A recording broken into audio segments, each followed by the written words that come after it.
संभाजीनगर या जिल्ह्यामध्ये जे NSK-FDC आणि NSK-FDCचे जे प्रकरण आहेत महात्मा फुले महामंडळाचे, तर ते 6 महिन्यापासून बंद केलेले आहेत MD बेलदारने.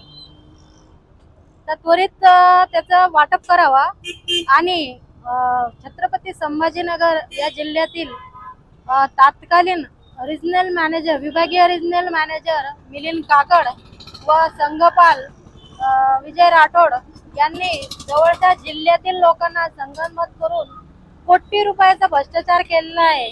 तर अद्याप त्यांच्यावर कुठलीही कारवाई झालेली नाही. काही मागच्या 2025 मध्ये त्यांनी हा भ्रष्टाचार केलेला आहे, नियमबाह्य मंजुरी दिलेले आहेत. तर याच्यावर आतापर्यंत कुठलीही कारवाई झालेली नाही.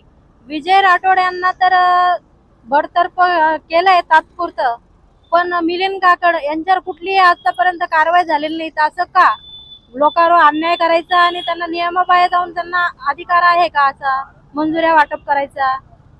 त्यांनी विभागीय आयुक्त विभागीय रिजनल मॅनेजर मिलिंद काकड यांनी यावलीकर जे मुंबईच्या महात्मा फुले मागासवर्गीय महामंडळात कार्यरत आहेत व्यवस्थापक म्हणून, महाव्यवस्थापक म्हणून, यांच्या थ्रू MD बेलदार यांना लाखो रुपये देऊन हे प्रकरण दाबलं आहे.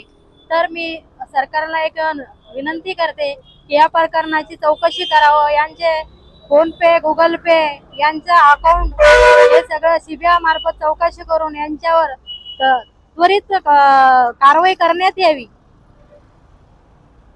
आणि